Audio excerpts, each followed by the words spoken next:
পৃথিবীর নিজামের দুনিয়ার যে সিস্টেম, সেই সিস্টেমের উল্টা করে আল্লাহ রাব্বুল আলামিন শিক্ষককে আগে বসাইয়া পরে ছাত্র পাঠাইছেন। সুবহানাল্লাহ। আমরা দুনিয়ায় দেখি ছাত্ররা ক্লাসে আগে আসে, ছাত্ররা সবাই বসে যায়, সবাই ক্লাসে উপস্থিত হয়ে যায়, অ্যাটেনশন হয়, বই পুস্তক সব নিয়ে আসে। তারপরে শিক্ষক আইসা বলে, তোমরা রেডি তো? তোমরা সব কিছু নিয়ে আসছো তো? ছাত্ররা বলে, হ্যাঁ স্যার, সব নিয়ে আসছি, আমরা সুস্থ, সব নিয়ে আসছি, আমরা পড়ার জন্য রেডি। এরপর শিক্ষক পড়ানো শুরু করে। তো আল্লাহ রাব্বুল আলামিন বলছেন, না, ছাত্র যখন আসবে আসবে, তুমি শিক্ষক আগে বসে যাও। প্রথম মানুষ হযরতে আদম আলাইহিস সালাম,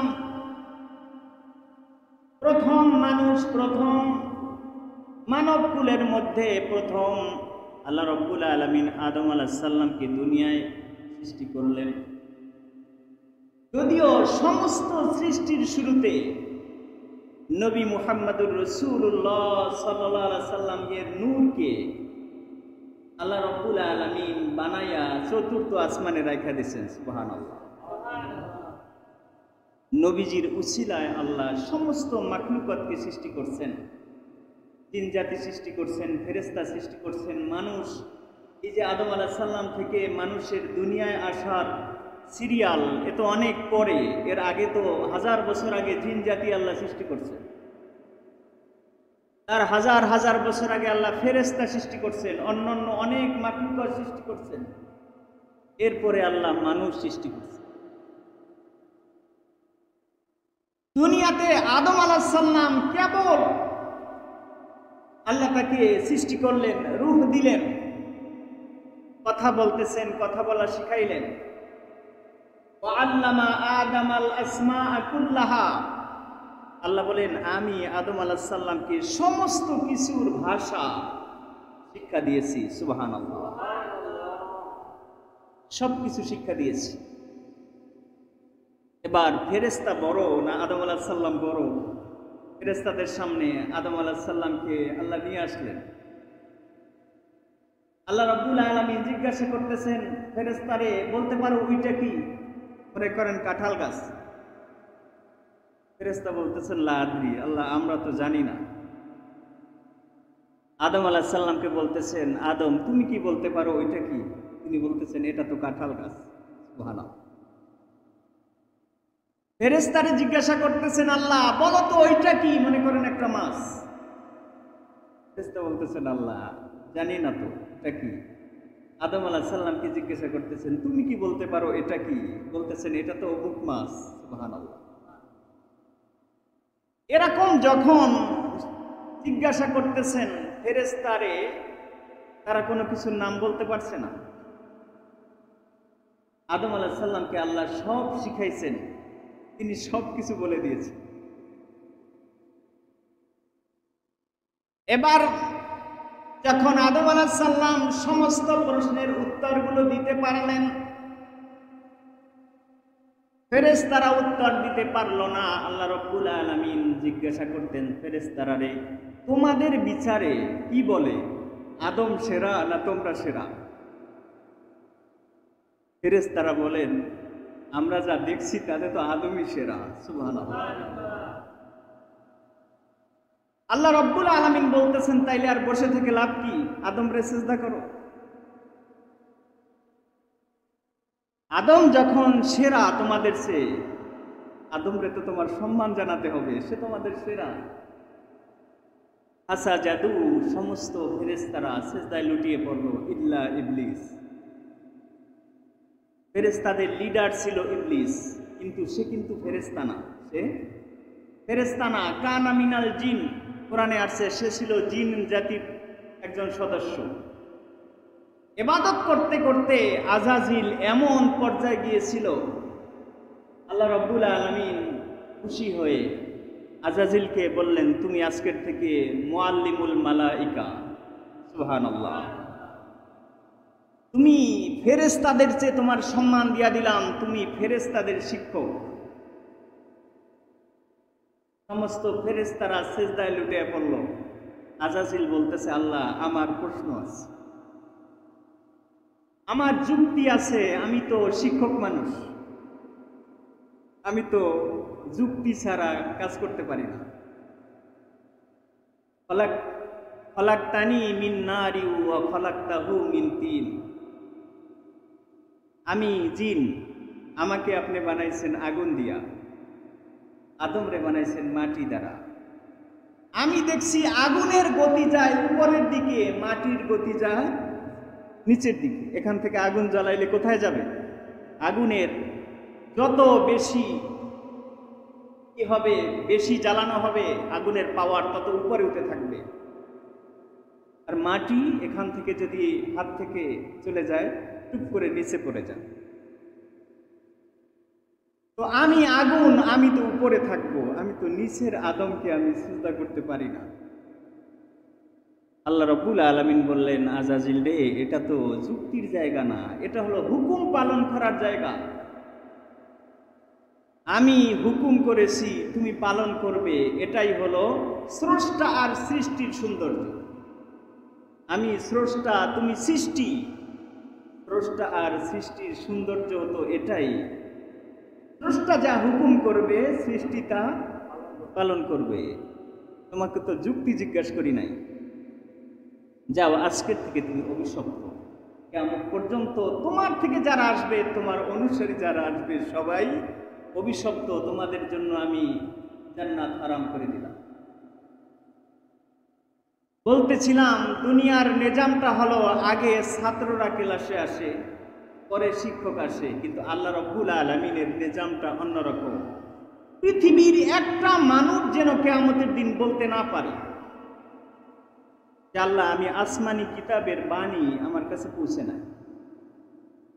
আদম আলাইহিস সালামকে প্রথম বসাইলেন, প্রথম বসাইয়াই বললেন, তুমি শিক্ষক, চেয়ারে বসে যাও, তুমি নবী, তোমার একটা সন্তান দুনিয়া আসবে, তাকেই তুমি এক আল্লাহ বাণী শোনাবে, তুমি রিসালাতের বাণী শোনাবে।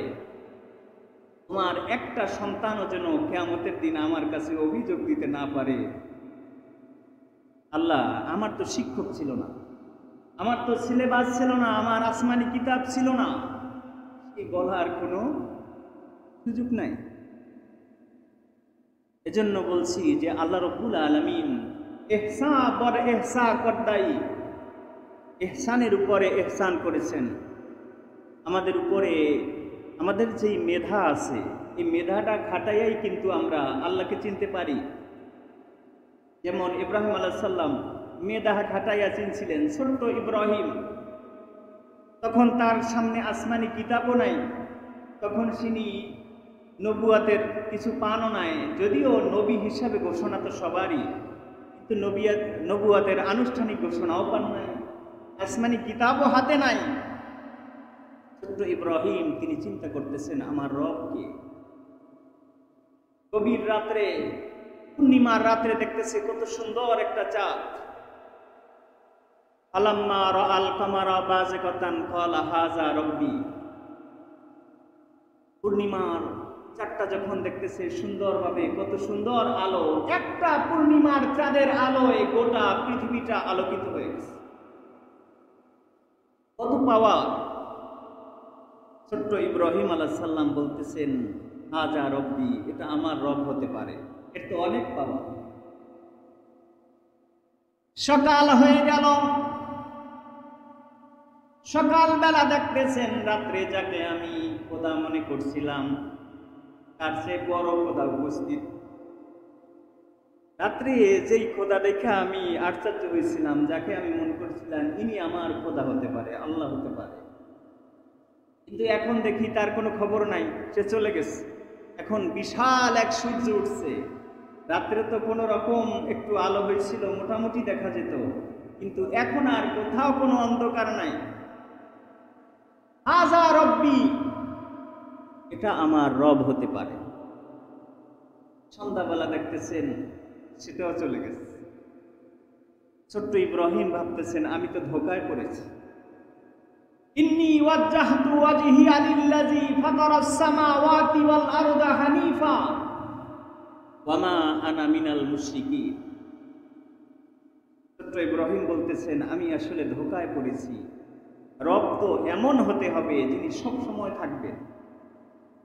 রব যদি এমন হয় সকালে আছে বিকালে নাই, আমি বিকালে মুসিবতে পড়লে আমাকে কে দেখবে? রব যদি এমন হয় দিনে আছে রাত্রে নাই, তাহলে তো চলবো না। আবার রাত্রে আছে দিনে নাই, আমি যদি চন্দ্রের রব মানি, তিনি রাত্রে আসেন, দিনে কই পাবো? আবার আমি যদি সূর্যের রব মানি, তবে সে তো দিনে থাকে, রাত্রে তারে কই পাবো? সুতরাং ছোট্ট ইব্রাহিম বলতেছেন, ইন্নী ওয়াজ্জাহতু, আমি আমার নিজেকে সুপর্দ করলাম ওই আল্লাহর প্রতি, ফাতারাস সামাওয়াতি ওয়াল আরদ, তিনি এই শুধু চন্দ্র না, শুধু সূর্য না, আসমান জমিন মহাবিশ্ব যিনি তৈরি করছেন, আমি তার দিকে নিজেকে রুজু করলাম। সুবহানাল্লাহ। ওয়ামা আনা মিনাল মুশরিকিন, আমি মুশরিকদের অন্তর্ভুক্ত না, আমি এক আল্লাহর সাথে কাউকে শরীক করি না। পৃথিবীতে আপনি যা কিছু করেন, সবচেয়ে বড় গুনাহ হলো শিরিকের গুনাহ। শিরিকের গুনাহ কখনো মাফ হবে না, কারণ শিরিক সরাসরি আল্লাহর সাথে অংশীদার। এটা আল্লাহ কখনো সহ্য করেন না। মুশরিকদেরকে আল্লাহ কখনো মাফ করবেন না। আপনি নামাজ পড়েন নাই 5 বছর, 10 বছর রোজা রাখেন নাই, আজ তওবা করে ফিরে আসলে আল্লাহ মাফ করতে পারেন। আপনি বিভিন্ন রকমের গুনাহ করছেন, আজ তওবা করে, তওবার মতো তওবা, আবার সুবিধাবাদী তওবা না, মুনাফিকি তওবা না। যদি মনে করেন যে আল্লাহর কাছে তওবা করলে তো আল্লাহ মাফ করবেনি, এখন গুনাহ করলাম, তওবা করলাম, আল্লাহ মাফ করে দাও, আর করব না, একটু পরে যায় আবার সেই গুনাহ করলেন, তাইলে আপনার খাতা, আপনার কথাটা, আপনার কাজটা, আপনার নামটা মুনাফিকের খাতায় লেখা হবে। আর মুনাফিকের দরজা কোথায় জানেন? ইন্নাল মুনাফিকিনা ফিদ দারকিল আসফালি মিনান নার। কোরআন বলেন, কাফেররা যেই জাহান্নামে যাবে, সেই জাহান্নামের চেয়েও জঘন্যতম জাহান্নাম, একদম জাহান্নামের পদদেশে, ফিদ দারকিল আসফালি মিনান নার, জাহান্নামের একদম নিম্ন স্তরে পদদেশে মুনাফিকদের জায়গা হবে। নাউজুবিল্লাহ। সুতরাং বলতেছিলাম, দুনিয়ার সব গুনাহ আল্লাহ মাফ করতে পারেন, কিন্তু শিরকের গুনাহ মাফ করবেন না। এজন্য আমাদেরকে, আমরা যা কিছু করি না কেন, আমাদের হুঁশিয়ার থাকতে হবে, আমার যেন আল্লাহর সাথে কাউকে শিরিক না হয়ে যায়। মানত করতে হবে একমাত্র আল্লাহর নামে, আমার পথ চলতে হবে একমাত্র আল্লাহর নামে। আমি ঢাকা যাব, আগামী দিন ঢাকা রওনা দিব, আমি কি করব? ইনশাআল্লাহ আল্লাহ রাব্বুল আলামিন চাইলে আমি আগামী দিন ঢাকা যাব। সুবহানাল্লাহ। আপনি যখন ইনশাআল্লাহ বললেন, আল্লাহ রাব্বুল আলামিনের রহমত আপনার সাথে যোগ হয়ে গেল। কিন্তু ইনশাআল্লাহ যদি না বলেন, আবার সময় মতো যদি না বলেন, তাইলে ইনশাআল্লাহর গলা মাথায় দিলেও, মালা গলায় দিলেও কাজ হবে না। এজন্য বলতেছিলাম, আমি খুতবার মধ্যে যে আয়াতে কারিমা তেলাওয়াত করেছি, আল্লাহ রাব্বুল আলামিন পবিত্র কোরআনুল কারীমের 16 পারার মধ্যে সূরাতুত তাহা, সূরা তাহার 124, 25 এবং 26 নম্বর আয়াতে আল্লাহ রাব্বুল আলামিন বলেন, ফামান আরাদা আন যিকরি ফাইন্না লাহু মাঈশাতান দানকা ওয়া নাহশুরুহু ইয়াওমাল কিয়ামাতি আ'মা ক্বালা রাব্বি লিমা হাশারতানি আ'মা ওয়া ক্বাদ কুনতু বাসীরা ক্বালা কাযালিকা আতাতকা আয়াতুনা ফানাসিতাহা ওয়া কাযালিকাল ইয়াওমা তুনসা। আল্লাহু আকবার। আল্লাহ রাব্বুল আলামিন বলেন, দুনিয়াতে যে আমার হুকুম থেকে মুখ ফিরায় নেবে, ওমান আরাদা আন যিকরি, আমার দেখানো পথ থেকে, নবীজির দেখানো পথ থেকে, আমার কোরআনের আয়াত থেকে, আমার নিদর্শন থেকে, আমার হুকুম থেকে যে মুখ ফিরায় নেবে, যে আমি যেটা করতে বলছি সে করতেছে উল্টা। আমি বলছি এক আল্লাহকে মানতে, কিন্তু এক আল্লাহকে তো মানি না, উল্টা সে আমার সাথে শিরক করতেছে। আমি বলছি নামাজ পড়তে, সে নামাজ তো পড়ি না, উল্টা সে চায়ের দোকানে বসে বসে বলে যে নামাজ না পড়লে কি হইব, আমার ঈমান ঠিক আছে, আমার ঈমান ঠিক আছে। আবার অনেকে বলে যে নামাজিদের চেয়ে আমরা অনেক ভালো আছি, যারা নামাজ পড়ে তার চেয়ে আমরা অনেক ভালো আছি। এগুলো পাক্কা শয়তান, এগুলো পাক্কা শয়তান। আপনি বলবেন যে মানুষে আপনি শয়তান কেমনে বলেন, সে তো মানুষ। আমি বলি না, কোরআন বলে। কি বলে? কোরআন বলে। আল্লাহ রাব্বুল আলামিন বলছেন মানুষ দুই প্রকারের হয়। কয় প্রকার? দুই প্রকার। আল্লাযী ইউওয়াসউইসু ফি সুদুরিন নাস মিনাল জিন্নাতি ওয়ান নাস, মিনাল জিন্নাতি ওয়ান নাস। শয়তান দুই প্রকার, শয়তান দুই প্রকার, যারা মানুষের মনের মধ্যে ওয়াসওয়াসা দেয়। আল্লাযী ইউওয়াসউইসু ফি সুদুরিন নাস, মানুষের অন্তরে ওয়াসওয়াসা দেয়, কুমন্ত্রণা দেয়, এমন শয়তান দুই প্রকার। মিনাল জিন্নাতি ওয়ান নাস, এক প্রকার হলো জিন জাতি থেকে, আর এক প্রকার হলো ইনসান থেকে, মানুষ থেকে। সুতরাং শয়তান আমি বলি নাই, শয়তান বলছে কে? আল্লাহ। যদি কোনো অভিযোগ থাকে আল্লাহর সাথে অভিযোগ করেন যে আল্লাহ আমাকে শয়তান কেন বললেন, এখন আল্লাহই ফয়সালা দিবে, তোমাকে এই এই কারণে তোমাকে আমি শয়তান বলেছি, তুমি মানুষের খাতায় তোমার নামটা এখন আর নাই। সুতরাং আল্লাহ যেই হুকুম করেছেন সেই হুকুমের ধারে আপনি নাই। আপনার নিজের মতো জিন্দিগি, নিজের মতো জীবন, যা ইচ্ছা তাই করতেছেন। আল্লাহ রাব্বুল আলামিন বলতেছেন তাদের জীবনটাকে আমি সংকীর্ণ করে দেই। দুনিয়ার মধ্যে দেখা চোখে দেখতেছো তারা খুব ভালো আছে, অর্থ সম্পদ আছে, পরের তা ঠকায়া খাইতেছে, প্রতিদিন ভালোই চলতেছে, কিন্তু বাস্তবে তাদের জীবনটাকে আমি সংকীর্ণ করে দেই। বিভিন্নভাবে তাদের জীবনটাকে আমি এমনভাবে সংকীর্ণ করে দেই, হয়তো মানুষ ঠকাইয়া অনেক টাকা ইনকাম করে, হয়তো মানুষ ঠকাইয়া অনেক কিছু ডেইলি আনে আর খায়, কিন্তু এমনভাবে তাদের জীবনটাকে আমি সংকীর্ণ করে দেই, জীবনের সব শান্তি বরবাদ হয়ে যায়। শুধু তাই না, ওয়ানাহশুরুহু ইয়াউমাল কিয়ামাতি আমা, আল্লাহ বলেন কিয়ামতের ময়দানে আমি তাদেরকে উঠাবো অন্ধ অবস্থায়। কি অবস্থায়? অন্ধ অবস্থায়, চোখে দেখবে না। আল্লাহ রাব্বুল আলামিন বলেন আমি যখন কিয়ামতের দিন তাদেরকে অন্ধ অবস্থায় উঠাবো, তারা আমাকে জিজ্ঞাসা করবে ক্বালা রাব্বি লিমা হাশারতানি আমা ওয়া ক্বাদ কুনতু বাসীরা, আমাদেরকে কেন অন্ধ অবস্থায় উঠাইলেন? দুনিয়ায় তো আমাদের চোখ ছিল, আমরা যখন মারা গেছি কবরে তো চক্ষু নিয়ে আসছি, পৃথিবীতে আমাদের তো চক্ষু ছিল, আমরা তো জন্ম অন্ধ ছিলাম না। লিমা হাশারতানি আমা, আমাদেরকে অন্ধ কইরা কেন উঠাইলেন আল্লাহ?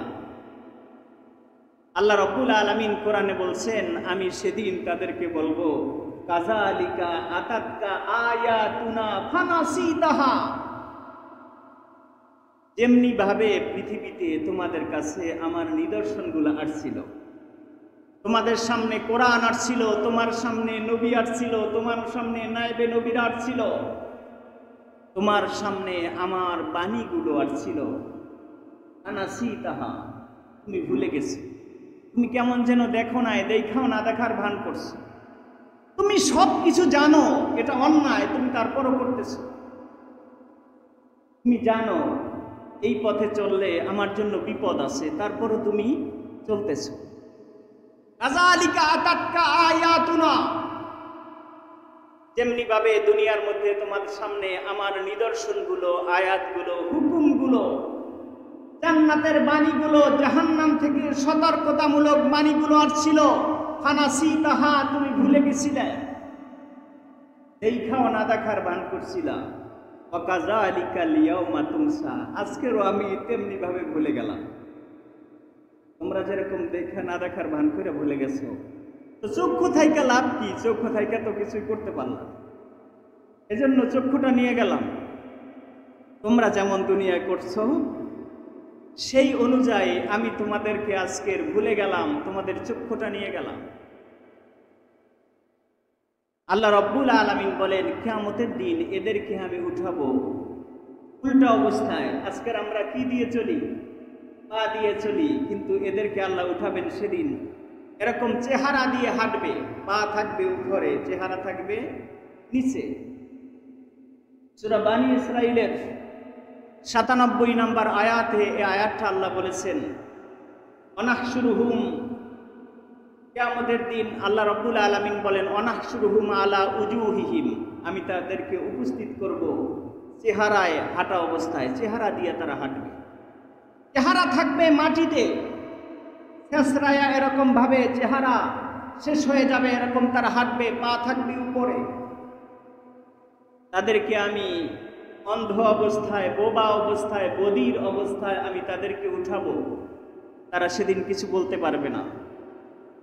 অন্য জায়গায় আল্লাহ বলছেন, আল-ইয়াওমা নাকতিমু আলা আফওয়াহিহিম ওয়া তুকাল্লিমুনা আইদিহিম ওয়া তাশহাদু আরজুলুহুম বিমা কানু ইয়াকসিবুন। মানুষ যখন কিয়ামতের দিন অস্বীকার করবে, আল্লাহ আমি এটা করি নাই, আমি অমুককে গাল দেই নাই, আমি জুলুম করি নাই, আমি অত্যাচার করি নাই, আমি অন্যায়ভাবে কাউরে থাবড়াই নাই। আল্লাহ রাব্বুল আলামিন বলতেছেন, এ তো দুনিয়ায় অপরাধ করছে, এখন আরো ডাবল অপরাধ করছে। এ তো দারুণ, এ তো কঠিন মানুষ, এত সুযোগ দেওয়াটা ঠিক হবে না। আল্লাহ রাব্বুল আলামিন বলেন, যা তোরে আমি বোবা বানায় দিলাম। আল-ইয়াওমা নাকতিমু আলা আফওয়াহিহিম, আল্লাহ বলেন কিয়ামতের দিন আমি মুখের উপর মোহর মেরা দেব, আটকায়া দেব। ওয়া তুকাল্লিমুনা আইদিহিম, হাত কথা বলা শুরু করবে। জবান যখন আটকে যাবে, হাত বলবে আল্লাহ এতক্ষণ জবানে কথা বলছিল, আমি কিছু বলতে পারি নাই, এখন যখন সুযোগ দিচ্ছেন বলতেছি। এই হাত দ্বারা এই গুনাহটা করছে, এই হাত দ্বারা পরের হক নষ্ট করছিল, এই হাত দ্বারা পরের ফসলের ক্ষেত থেকে পায়রা পায়রা টকর বইরা খালি নিছিল আর খাইছিল। এই হাত দ্বারা গরিব রিক্সাওয়ালার গালের উপর চর মাত্রে দ্বিধাবোধ করে নাই, কিন্তু নাইট ক্লাবে যে লক্ষ টাকা খরচ করছে, কিন্তু গরিব রিক্সাওয়ালা বলছে, ভাই 10 টাকার জায়গায় আমারে 15 টাকা দিলে ভালো হয়, কিন্তু এরে 5 টাকার জন্য তুই আমারে বেশি চাইলি। কারণ রিক্সাওয়ালারে মানলে তো প্রতিবাদ করার কেউ নাই, আছে? আল্লাহ মানে সেদিন হাত বলবে, আল্লাহ গরিব রিক্সাওয়ালারে শাসন করতে সে কখনো ভুলে নাই। সুতরাং আজকের যখন সুযোগ দিলেন, সব কথাগুলো আমি বলতেছি। হাত বলবে, চোখ কথা বলবে, নাক কথা বলবে, কান কথা বলবে, আপনার পা কথা বলবে, প্রত্যেকটা অঙ্গ প্রত্যঙ্গ সাক্ষী দিবে যে এই অঙ্গ প্রত্যঙ্গ দ্বারা এই গুনাহটা করছিল। পা বলবে যে অমুক জায়গায় হাইটা হাইটা গেছিল। প্রত্যেকটা যখন সাক্ষ্য দেবে, মুখ বন্ধ থাকবে, তখন আর মুখ থেকে আবল তাবল বলার কোনো সুযোগ নাই। এজন্য বলতেছিলাম, নবীজি সাল্লাল্লাহু আলাইহি সাল্লামের আগমনের মাস আমাদের জন্য রহমতের মাস। সবচেয়ে সেরা শিক্ষক আমরা পেয়েছি, বলি আলহামদুলিল্লাহ। আল্লাহ রাব্বুল আলামিন শুরুতেই শিক্ষক বসায় দিয়েছেন হযরতে আদম আলাইহিস সালামকে। শিক্ষকের চেয়ারে বসে আদম আলাইহিস সালাম বলছেন, ও আমার সন্তানেরা, আমি শিক্ষক, তবে আমি প্রধান শিক্ষক না। সুবহানাল্লাহ। প্রধান শিক্ষক আসতেছে, সে তো অনেক চমক, আমি যদি তার যুগ পাইতাম আমি নিজেকে ধন্য মনে করতাম। সুবহানাল্লাহ। নূহ আলাইহিস সালাম আসলেন, শিক্ষকতা করতেছেন, দাওয়াত দিতেছেন, ফাঁকে ফাঁকে মেসেজ দিচ্ছেন, আমার উম্মতের আরে আমি তোমাদের জন্য শিক্ষক, কিন্তু আমি তোমাদের জন্য প্রধান শিক্ষক না। সুবহানাল্লাহ। প্রধান শিক্ষক, তার মধ্যে আল্লাহ এমন সৌন্দর্য রেখেছে, এমন চমক রেখেছে, আমি যদি তার যুগ পাইতাম আমি নিজেকে ধন্য মনে করতাম। সুবহানাল্লাহ। ইব্রাহিম আলাইহিস সালাম আসছে, কত শান, কত মান। মিল্লাতা আবিকুম ইব্রাহিম, আল্লাহ বলছেন ও মুসলমান, তোমাদের জাতির পিতা হযরত ইব্রাহিম আলাইহিস সালাম। সুবহানাল্লাহ। হুয়া সাম্মাকুমুল মুসলিমিন, তিনি তোমাদেরকে মুসলমান নামে নামকরণ করেছেন। সুবহানাল্লাহ। এত শানওয়ালা নবী, তিনি ছোট্ট ইসমাইলকে নিয়ে কাবাঘর নির্মাণ করেছেন। কাবাঘর নির্মাণ করার পরে সেখানে বসে ইব্রাহিম এবং ইসমাইল আলাইহিস সালাম দুইজনে বলতেছেন, আল্লাহ, কাবাঘর তো নির্মাণ করলাম, কিয়ামত পর্যন্ত এই কাবাঘর কারা দেখবে, কারা তওয়াফ করবে, এখানে কারা আসবে? আল্লাহ রাব্বুল আলামিন বলেন, ইব্রাহিম রে, তুমি আজান দাও, পাহাড়ের উপর উঠে তুমি আজান দাও। ইব্রাহিম আলাইহিস সালাম আজান দিলেন। আল্লাহ রাব্বুল আলামিন সমস্ত রূহের জগতে নবী ইব্রাহিম আলাইহিস সালামের আজান পৌঁছে দিলেন। সুবহানাল্লাহ। কিতাব বলে হযরত ইব্রাহিম আলাইহিস সালামের আজান যারা শুনছে, কিয়ামত পর্যন্ত তারা মক্কা মদিনায় যাওয়ার সুযোগ পাবে। সুবহানাল্লাহ। ইব্রাহিম আলাইহিস সালাম দাওয়াত দিচ্ছেন, ফাঁকে ফাঁকে মেসেজ দিচ্ছেন, ফাঁকে ফাঁকে তিনি বিজ্ঞাপন দিচ্ছেন, আমার উম্মতেরা, আমি তোমাদের জন্য শিক্ষক, আমাকে আল্লাহ অনেক মর্যাদা দিয়েছেন, কিন্তু আমি কিন্তু প্রধান শিক্ষক না। প্রধান শিক্ষক আসবে আমার সন্তান, আমার বংশ থেকে আসবে, ইসমাইলের বংশ থেকে আসবে।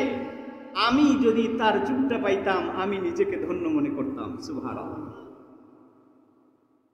মুসা আলাইহিস সালাম দাওয়াত দিচ্ছেন, কত শান শওকতওয়ালা নবী, বনি ইসরাইলের ৭০,০০০ নবীর মধ্যে শ্রেষ্ঠ নবী হযরত মুসা আলাইহিস সালাম, তিনি আল্লাহ রাব্বুল আলামিনের সাথে তুর পাহাড়ে বসে আল্লাহ কথা বলতেন, মুসা আলাইহিস সালাম শুনতো, মুসা আলাইহিস সালাম কথা বলতেন, আল্লাহ শুনতো। সুবহানাল্লাহ। এরকম সুযোগ অন্য কোন নবী পান নাই। সরাসরি আল্লাহর কথা মুসা আলাইহিস সালাম শুনে, মুসা আলাইহিস সালামের কথা আল্লাহ শুনে। এত শান শওকতওয়ালা নবী। ফাঁকে ফাঁকে বিজ্ঞাপন দিয়েছেন, উম্মতেরা রে, আমি তোমাদের জন্য নবী, আমি তোমাদের শিক্ষক, তবে আমি তোমাদের জন্য প্রধান শিক্ষক না। প্রধান শিক্ষক আসবে, আমি যদি তার যুগটা পাইতাম আমি নিজেকে ধন্য মনে করতাম। সুবহানাল্লাহ। নবী আসলেন, নবী এসে, প্রধান শিক্ষক এসে বসে নবী বলতেছেন, উইস্তু মুআল্লিমা, আমার উম্মতেরা, আমি তোমাদের জন্য শিক্ষক হয়ে আসছি। সুবহানাল্লাহ।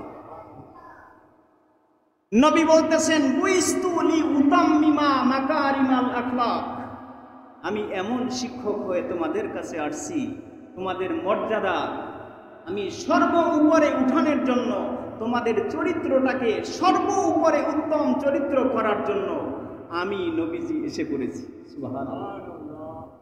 নবীজির আগমনের মাসে আমরা সবাই খুশি, বলি আলহামদুলিল্লাহ। 12ই রবিউল আউয়াল হলো আগামী সোমবার, আজকের শুক্রবার, মাঝখানে 2 দিন, শনি রবি সোমবার। নবীজির আগমন উপলক্ষে আমরা কেউ মিলাদুন নবী নাম দিয়ে নবীজির গুণগান গাই, কেউ সিরাতুন নবী নাম দিয়ে নবীজির গুণগান গাই, কথা কিন্তু এক। নবীজির জীবন আদর্শ, নবীজি কেন আসছিলেন, আমাদের জন্য কি করণীয়, সে বিষয়গুলো কিন্তু আমাদের জানা উচিত। শুধু খিচুড়ি খাওয়ার জন্য না, মিষ্টি খাওয়ার জন্য না, নবীজি কেন আসলেন, আমাদের কি করা উচিত, এই বিষয়গুলো জানা উচিত। সে সম্পর্কে প্রতি বছরের ন্যায় আমরাও এবছর কিছু আলোচনা নবীজির সম্মান নিয়ে বলতে চাই, আলোচনা করতে চাই সোমবার ইনশাল্লাহ। তো সে ব্যাপারে কেমনি কি করা যায়, 2 মিনিটে অল্পতে আপনারা যারা দায়িত্বশীল আছেন একটু বলেন।